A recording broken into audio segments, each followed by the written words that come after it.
I'm starting to film with my good camera again, so that's why I look all HD and on point. Anywho, wrap up, da-da-da-da-dee. I read 10 books, 3 graphic novels, and 2 novellas this month, which I think is pretty good. I can't complain. I thought I only read like 6 things, so piling these all up to talk about, I was like, whoa man. So the very first book I read this month I don't have with me. It is I'll Give You the Sun by Jandy Nelson. Jandy Nelson is the person that wrote The Sky is Everywhere, which is one of my favorite books ever, and this book is probably going to be #1 of 2014, including Ignite Me. That's right, folks. Including Ignite Me. I'll Give You the Sun is about 2 twins, a girl named Jude and a boy named Noah.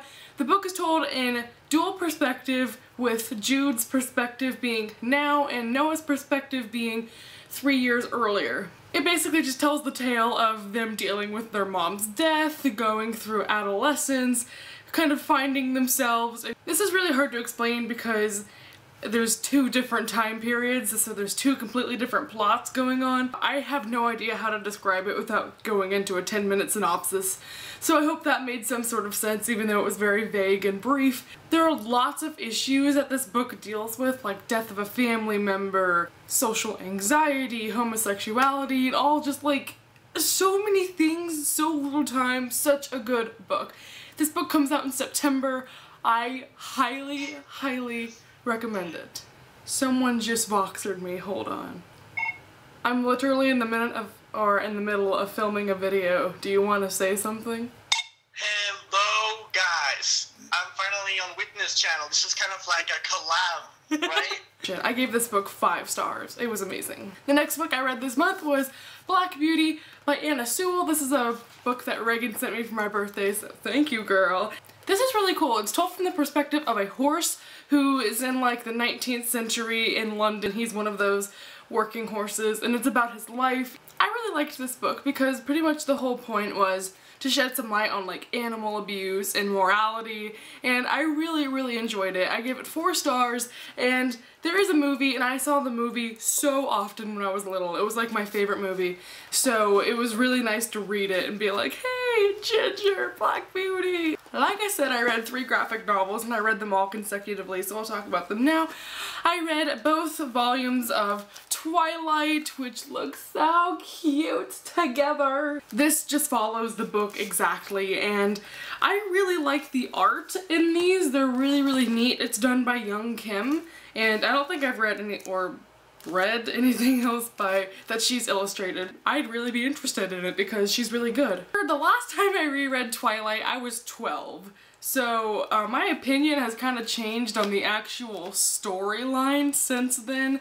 So I ended up only giving these 4 stars because Twilight is a bit silly now that I'm 5 years older. The more I think about it and the more I reread stuff about it, I'm like, wow, I understand why people hated this. And then I also read the graphic novel for Miss Peregrine's Home for Peculiar Children, and this is by Cassandra Jean. I really, really liked this graphic novel because it doesn't just give you dialogue to explain everything, it gives you these huge chunks of text that kind of go along and explain things that are happening, which is really helpful because not a lot of graphic novels do that.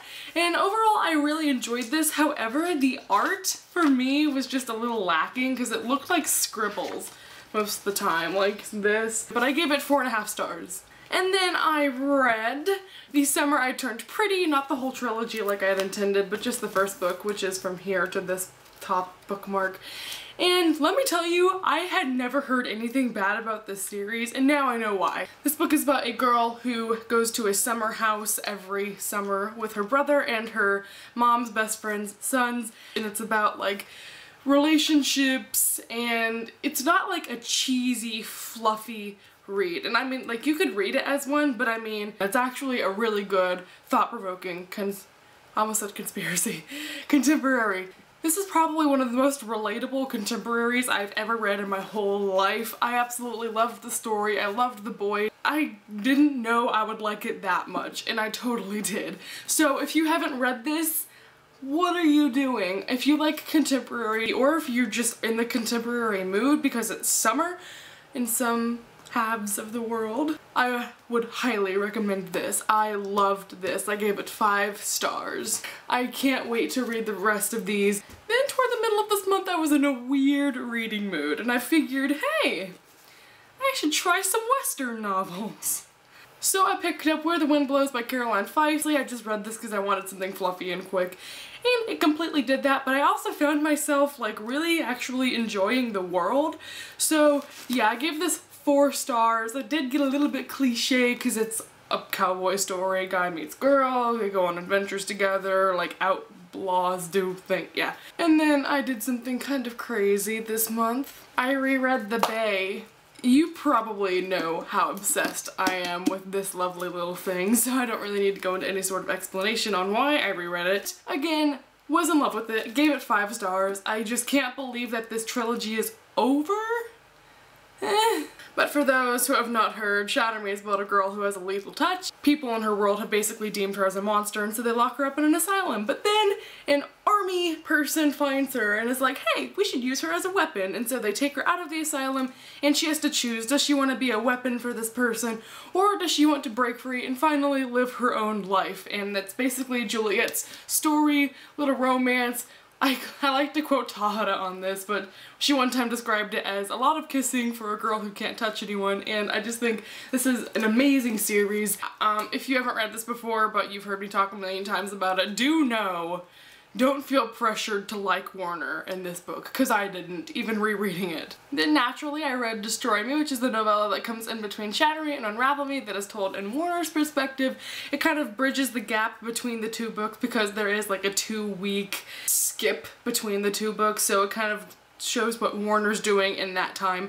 And if you read the Shatter Me series and you haven't read Destroy Me, what are you doing? This, I think, is one of the most like life-changing novellas to be read with the series. I always tell people to read this before reading Unravel Me, and I loved it the second time around. Warner is just like the biggest dork I've ever met, and I hate him so much that I just can't help but love him. Gave this 5 stars again. Love this novella so much. Then I read I Heart You, You Haunt Me by Lisa Schroeder, which is a book written in verse. I talked a little bit about this in my July book haul, however I'll say it again. This book made me cry like a baby. I was sobbing throughout this whole thing because it's about a girl who loses her boyfriend and she is so distraught about it that she begins to see his ghost, and it's her dealing with having to kind of give him up and move on. But it was amazing. I loved this book so much. Highly recommend anything by Lisa Schroeder. I haven't read anything by her yet that I haven't given 5 stars, so I gave this 5 stars obviously. Can't wait to read her other books. It smells like soup in my house all of a sudden. Then I continued Shatter Me by reading Unravel Me, and I honestly didn't even intend to read the whole trilogy, but after Destroy Me I was like, well, I can't just not move on. Unravel Me is my least favorite in the series, I gotta admit, because it's just so drama-filled, and I can't give you a synopsis, obviously, because of the whole spoiler alert, but I will say I did give this 5 stars again. I also forgot to mention that I sticky tapped them the second time, and this happened. Yeah, can you tell it's all toward the end, because that's Warner. Then I reread Fracture Me, which is the novella in Adam's perspective that comes in between Unravel Me and Ignite Me. The first time I read this, I wasn't a fan of it, just because, not that the writing was bad, but because I could not stand Adam's attitude. The second time I read it, I felt exactly the same. I just didn't like the decisions he made and the way he thought, and so I stand by my decision to not give this book a rating, just because I don't want to give a book 2 stars for not liking the character it's about. And finally, I reread The Behemoth, actually not really, but Ignite Me. You can see how many sticky notes this got, and it just feels like so good to like rub on myself. Is that weird? That's really weird. I can't give you a synopsis on this again, but I will say this is probably my favorite in the whole series. I didn't film a review on this in February, so I filmed one the other day, and I still have to edit it down because it's at 40 minutes long. And does anyone actually want to see a 40-minute review? Didn't think so.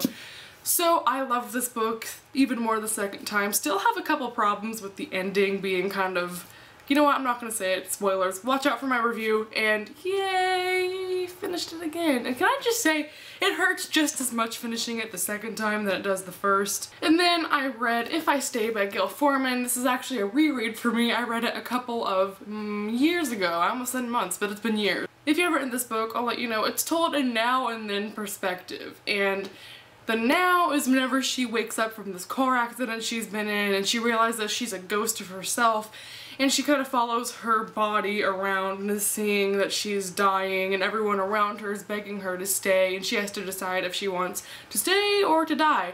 And the backstory is just kind of like reinforcement of this persuasion, I guess. It's just stories about things she's gone through up to this point in her life, and I don't like that. I wish this book could have remained in the now perspective, but that would have been impossible because then the story would have been 50 pages long. So my problem with this is that it just didn't make a very good book. It was a cool idea, but I just don't agree with how it was executed. I will see the movie, and I'll probably enjoy that. I'll probably get the sequel because I hear that's better. Then lastly this month I read A Monster Calls by Patrick Ness. I was so expecting that this book would cause me to be a mess and I would cry like a baby, but that wasn't the case and I'm really upset about it. This is about a kid who wakes up one night and the tree in his backyard has transformed into a tree monster thing. And Connor, which is the main character, is constantly bullied. His mom has cancer, so he's just dealing with a lot of demons at the moment, and this monster kind of helps guide him through it. Even though it has 2 awards, I still just felt like it was good but not amazing. So I gave this 4 stars. And that's everything I read this month. I'm actually really proud of myself, even though 5 of those books were Shatter Me rereads. But either way, that's still pretty good, right? Time to play a game of can I thumbnail or will I die? So much book, so little time. And that is all for this month. I will probably have a TBR video up soon. If not, then just check in with Goodreads, with Twitter. We'll find out what I'm gonna get to because I have no idea at this moment. Thank you for watching this video. I hope you had a good month as I did, and let me know what your favorite book of the month was. I will see you next time. Goodbye, everyone!